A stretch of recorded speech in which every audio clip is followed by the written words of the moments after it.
الله أكبر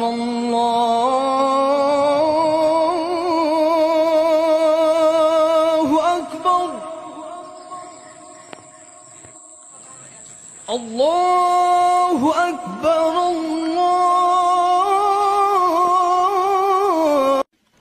প্রায় ২০০ বছরের ইতিহাসের সাক্ষ্য নিয়ে আজও দাঁড়িয়ে রয়েছে ভাপ্তার ঐতিহাসিক জমিদার বাড়ি। আনুমানিক 1830 সাল নাগাদ ভাপ্তার এই জমিদারি ব্যবস্থার সূচনা করেন হাজী শেখ মহরম আলী। মহরম আলী মূলত রেশম চাষের সূত্রে প্রভূত অর্থ উপার্জন করে জমিদারি সাম্রাজ্যের পত্তন করেন। মহরম আলী সাহেবের মৃত্যুর পর জমিদারি সাম্রাজ্য আরও বিস্তৃত করেন তার পুত্র হাজী শেখ আব্দুল আজিজ সাহেব। মূলত আজিজ সাহেবের হাত ধরেই ভাপ্তার জমিদারি সাম্রাজ্য মুর্শিদাবাদ তথা বাংলার প্রথম সারির জমিদারি হিসেবে উঠে আসে। মুর্শিদাবাদ ছাড়াও পার্শ্ববর্তী বীরভূম, মালদহ এমনকি ওপার বাংলার রাজশাহী পর্যন্ত তিনি জমিদারি সাম্রাজ্য বিস্তার ঘটান। জমিদারি সাম্রাজ্য বিস্তারের পাশাপাশি আজিজ সাহেব এলাকার শিক্ষা দীক্ষায় প্রভূত অবদান রেখে গেছেন। তার উদ্যোগেই নির্মিত হয় ভাপ্তা আজিজিয়া হাই মাদ্রাসা। বড় ছেলে আব্দুর রশিদ সাহেবের নামে তৈরি হয় ভাপ্তা রাশিদিয়া প্রাথমিক বিদ্যালয়। রাশিদিয়া পাবলিক লাইব্রেরি ও ছোট ছেলের স্ত্রীর স্মৃতিতে তৈরি করেন ভাপ্তা হাসিনা মেমোরিয়াল গার্লস হাই মাদ্রাসা।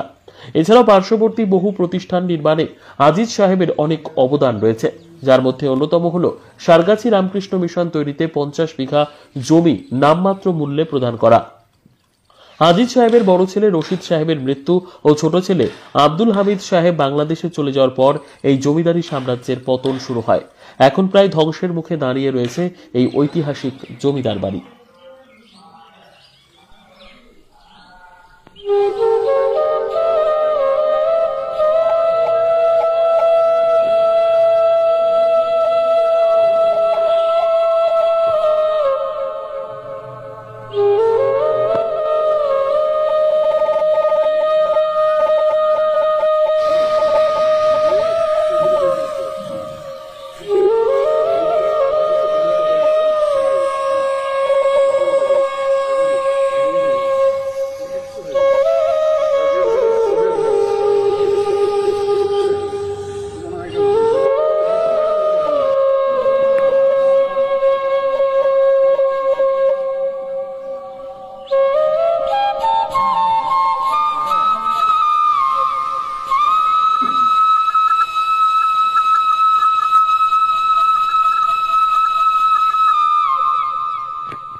মুর্শিদাবাদ জেলা তথা পশ্চিমবঙ্গের একটা প্রথম সারির জমিদার বাড়ি। এটার মূলত উৎপত্তি হচ্ছে মহরম আলী, হাজী শেখ মহরম আলী। ওনার বাড়ি ছিল গঙ্গার ওপরে সালেবপুরে। এবার উনি এখানে তার বাবা মা মারা যাওয়ার ফলে তিনি এখানে কিন্তু এটা তার নানা বাড়ি চলে আসেন। এখানে বিবাহ হয় এবং এখানে তিনি থাকেন এবং তার নানা নানি মারা যাওয়ার পরে তার সম্পত্তি তিনি লাভ করেন, তাকে কিছু লিখে দেওয়া হয়। সেখান থেকে মহরম আলী কিন্তু এখানে প্রথম জমিদারি সূত্রপাত করেন। পরবর্তীতে তিনি কিছু জমি জায়গা দিলেন এবং মূল উৎপত্তি হচ্ছে অ্যাকচুয়ালি হচ্ছে রেশম শিল্প। যে চাষ, সেই চাষ থেকে যে রেশম প্রসেসিংয়ের করতে রেশম সুতো তৈরি হতো, সেই রেশম প্রসেসিংয়ের মধ্য দিয়ে আস্তে আস্তে জমিদারি সাম্রাজ্য এবং এখানে আর্থিকভাবে একটা সচ্ছলতা আছে। পরবর্তীতে মহরম আলীর দুই ছেলে আজিজ সাহেব এবং হক সাহেব, মূলত হাজী শেখ আব্দুল আজিজ সাহেব তিনি জমিদার বলে পরিচিত। তার আমলেই এই জমিদারি সাম্রাজ্যের বিস্তৃতি। এবং আরেকটা কথা মনে রাখতে হবে যে হক সাহেব আজিজ সাহেবের বড় ভাই, হক সাহেব কিন্তু এই জমিদারি সাম্রাজ্য নিয়ে তিনি ততটা চিন্তিত ছিলেন না বা সেই বিষয়ে তার কোনো আগ্রহ ছিল না। হক সাহেব উচ্চশিক্ষিত ছিলেন এবং হক সাহেব তৎকালীন সময়ে বড় মাপের একজন কন্ট্রাক্টর ছিলেন এবং যে বেলডাঙ্গার আমাদের ইউসুফ হাজি বলি, হাজির ঠিকাদার ইউসুফ সাহেব, একসঙ্গে তারা কাজ করতেন। তো এই হক সাহেবের অবদান হচ্ছে ভাপ্তার স্টেশন। বেলডাঙ্গা এবং সারগাছির মধ্যে এত অল্প ডিস্টেন্সের মধ্যে স্টেশন হয় না। তার ইংরেজদের সঙ্গে সাহেবদের সঙ্গে যে একটা দারুণ সুসম্পর্ক ছিল, সেই জন্য তিনি স্টেশনে করতে পেরেছেন। এবং তার আর একটা অবদান হচ্ছে ভাপ্তার পোস্ট অফিস।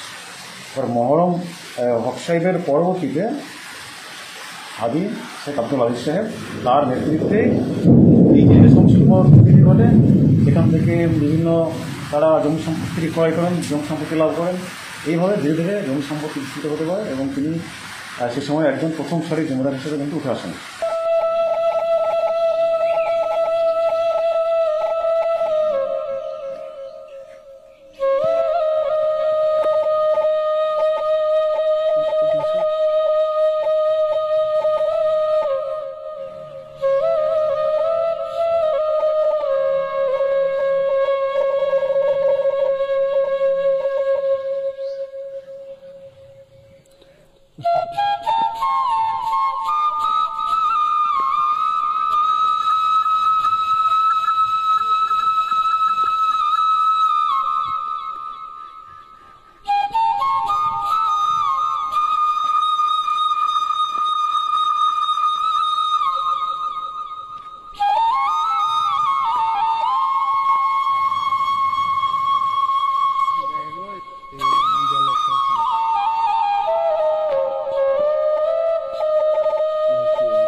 সভাপতির সাথে লাগবে।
অনেক অবদান আছে। আমরা যেটা জানি জমিদারি মানে যে এটা অত্যাচারী শাসক হিসেবে বিভিন্ন জায়গায় আমরা করে থাকি। কি কি অবদান আছে? এখানে আব্দুল আজিজ সাহেব আদিজিয়া হাই মাদ্রাসা তিনি তৈরি করেছেন 1927 সালে।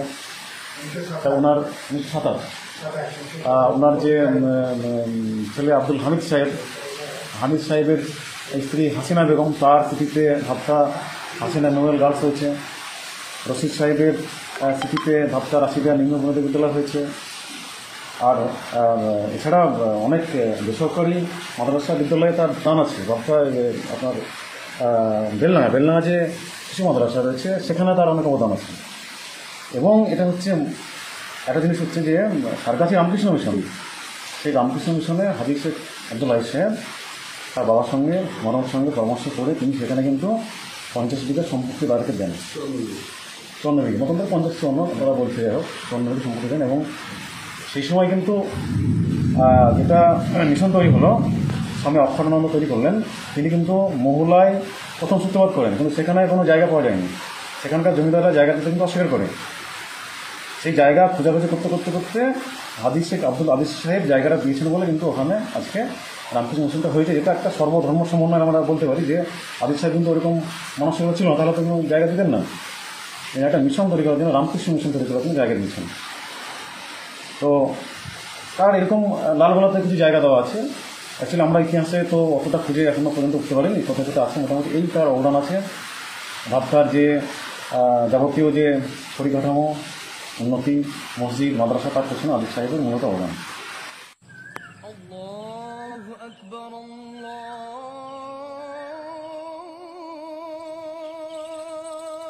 أكبر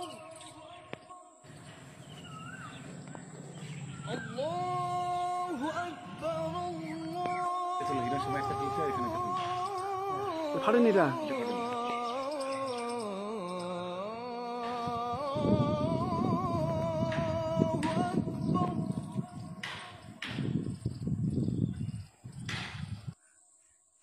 أشهد أن لا إله إلا الله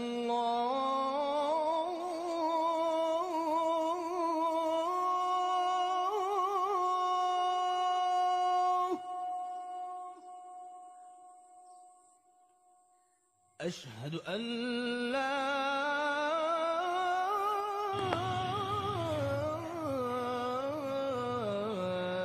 إله إلا الله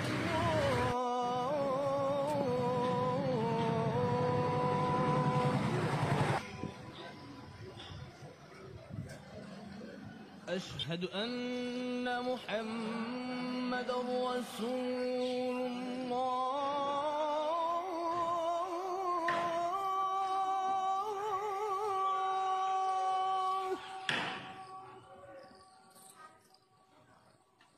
أشهد أن محمد رسول الله.